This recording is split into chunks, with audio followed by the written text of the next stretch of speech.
Terima kasih atas kesempatan yang diberikan kepada saya. Selamat siang untuk kita semua. Saya atas nama Irensiana Emma Daton selaku moderator dari kelompok 7. Pada hari ini kami dari kelompok 7 akan memaparkan materi mengenai perkembangan sosial pada anak. Tak perlu berlama lagi, mari kita sama-sama menyaksikan pemaparan materi dari kelompok kami. Baik, terima kasih atas kesempatan yang diberikan kepada saya. Saya akan membawakan materi yang pertama, yaitu pengertian perkembangan sosial. Menurut Ahmad Susanto, perkembangan sosial merupakan kematangan yang dicapai dalam hubungan sosial, dapat pula diartikan sebagai proses untuk menyesuaikan diri terhadap norma-norma kelompok, moral, dan tradisi, serta melamburkan diri menjadi suatu kesatuan dan saling berkomunikasi dan kerjasama. Hanya ini saja materi saya berikan kepada pemateri selanjutnya. Perkembangan sosial adalah sebuah proses interaksi yang dibangun oleh seseorang dengan orang lain. Jadi, dalam perkembangan sosial anak tentunya menjalin interaksi dengan orang lain, mulai dari orang tua, saudara, teman-teman bermain, hingga masyarakat secara luas. Adapun beberapa contoh perkembangan sosial anak. 1. Anak menyukai permainan yang membentuk imajinasi dan fantasi. 2. Anak ingin menghabiskan waktu bermain dengan orang tua, teman maupun guru di sekolah. 3. Anak cenderung suka bermain dengan teman-teman yang memiliki jenis kelamin yang sama.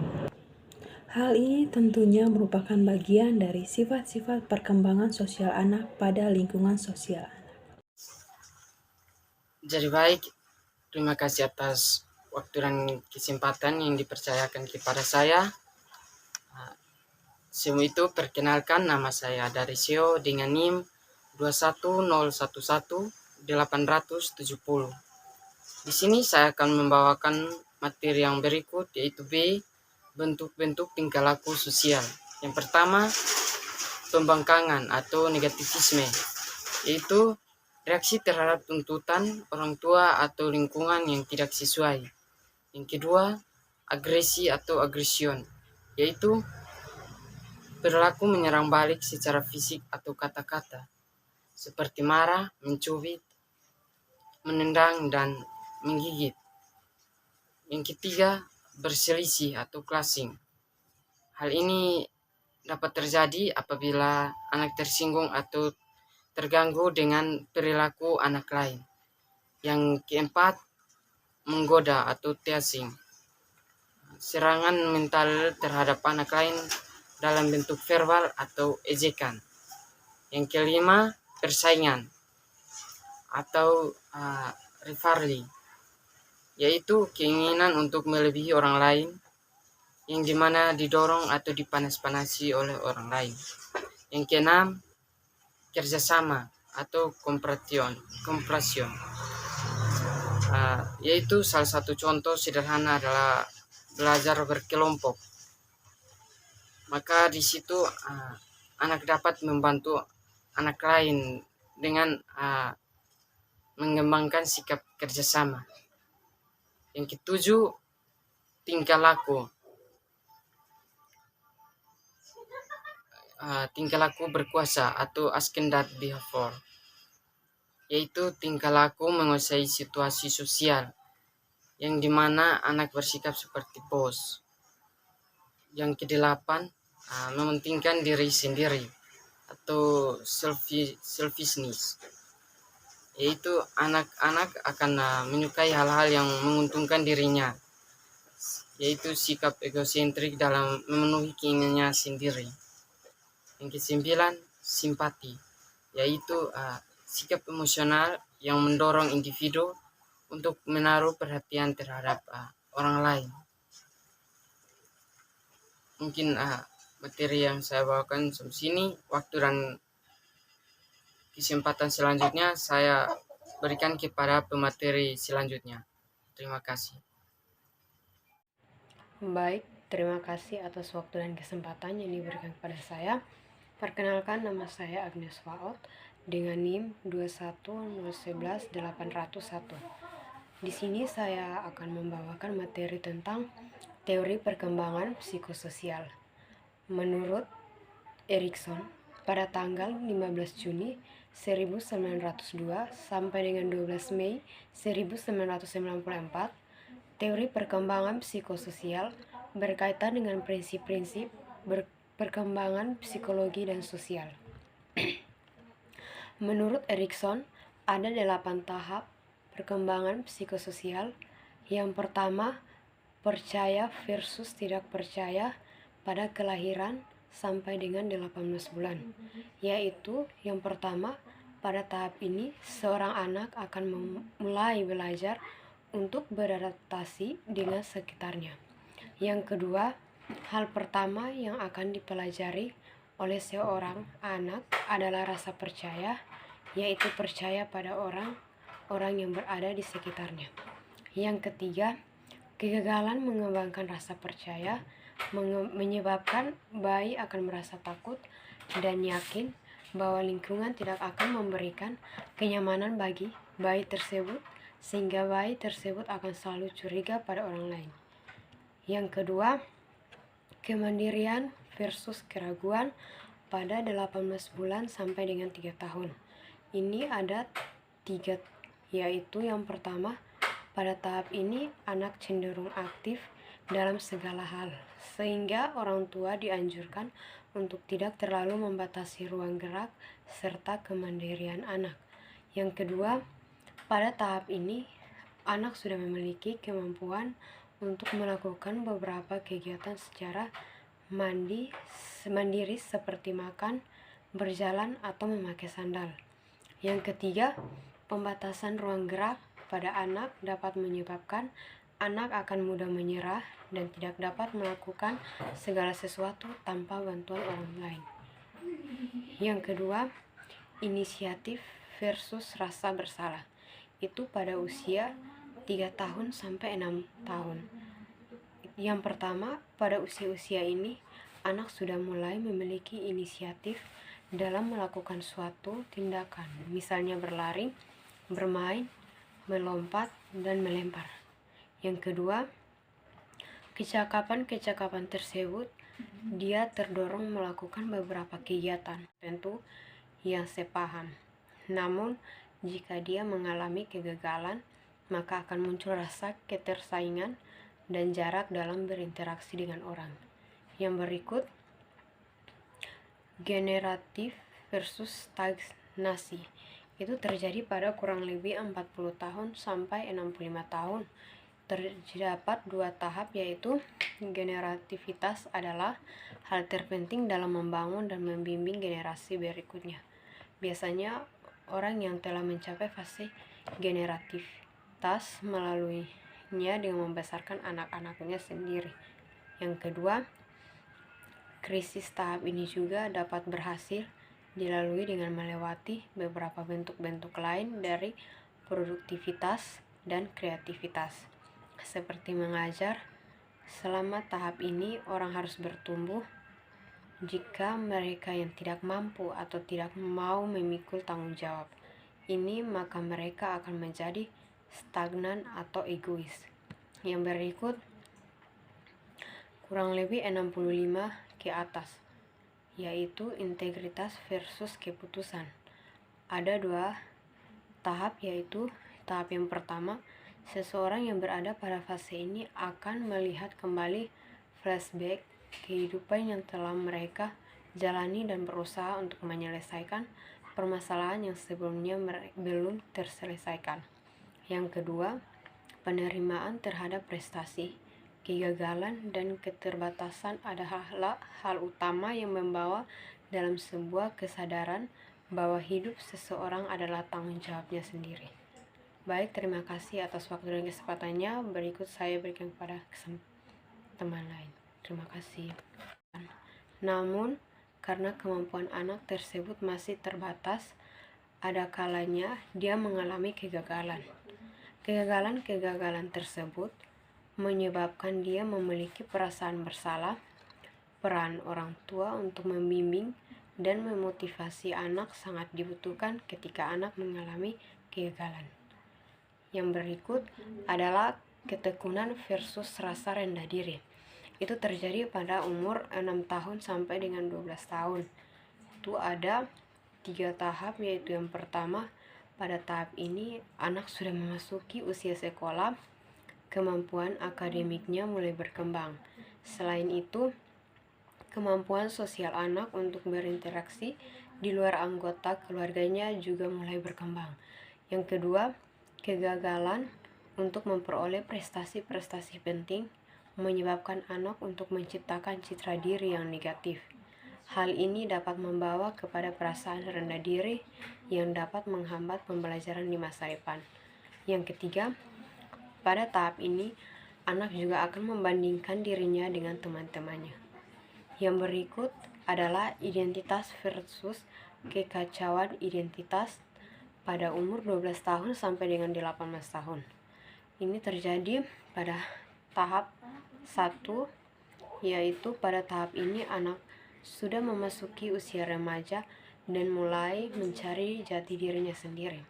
Pada masa ini, masa peralihan antara dunia anak-anak dan dewasa.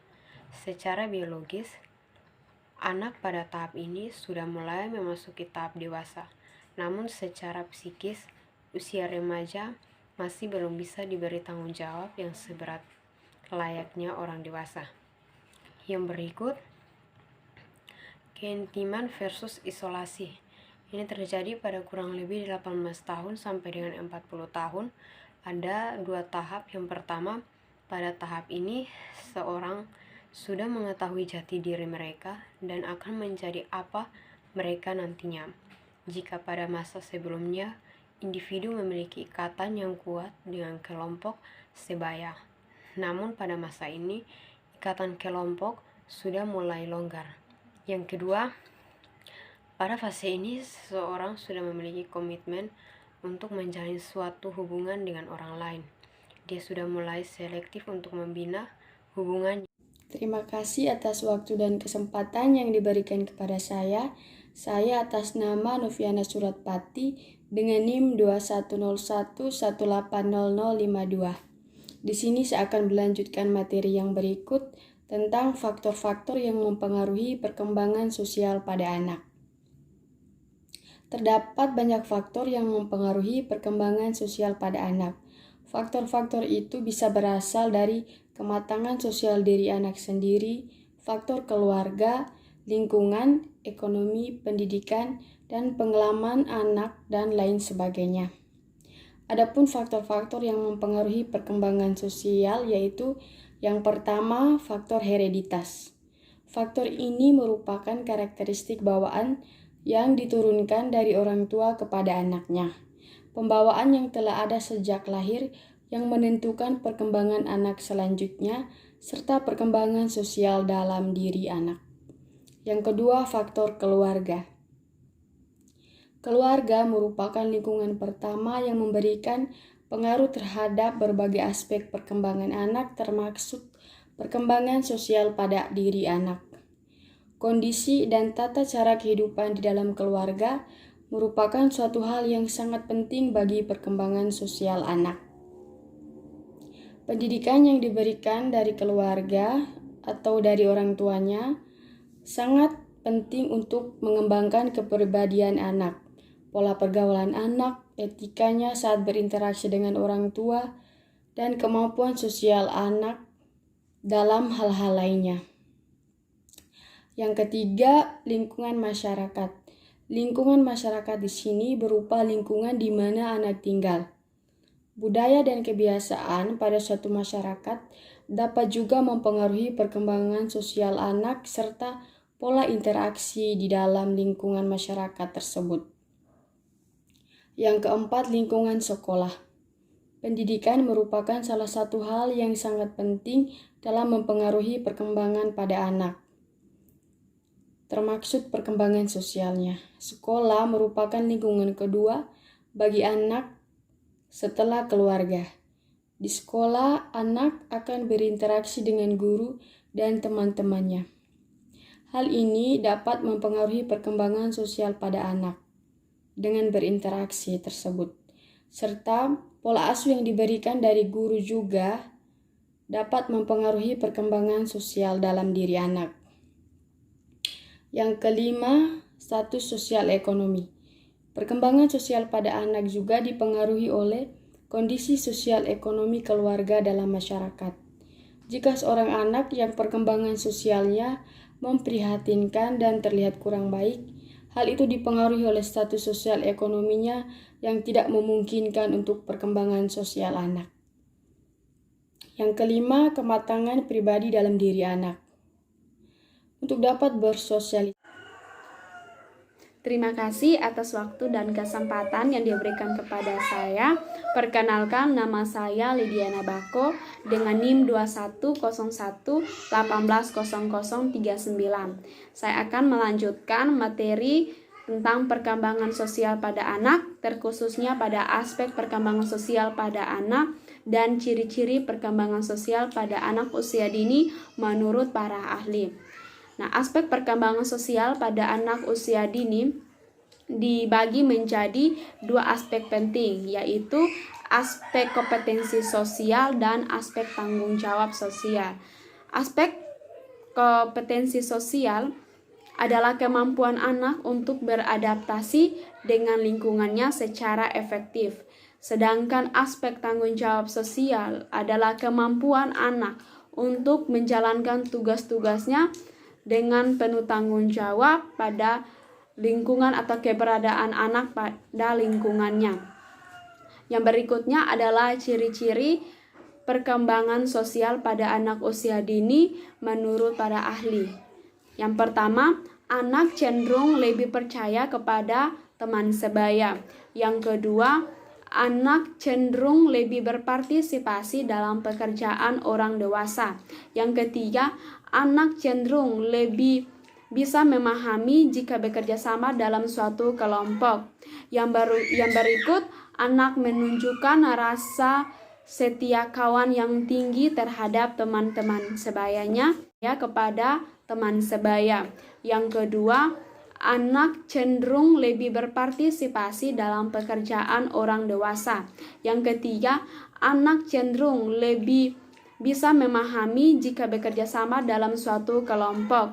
Yang berikut, anak menunjukkan rasa setia kawan yang tinggi terhadap teman-teman sebayanya pada lingkungan sosial.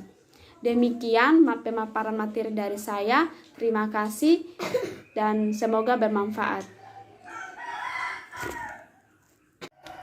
Baik, terima kasih atas kesempatan yang diberikan kepada saya. Di sini saya akan membawakan materi mengenai upaya mengembangkan sikap sosial pada anak. Sikap sosial atau perilaku yang berkembang pada masa anak-anak merupakan sikap yang terbentuk atas dasar landasan yang diletakkan sejak masa bayi. Selain itu, sebagian lainnya terbentuk melalui interaksi sosial di luar rumah atau bersama dengan teman-temannya.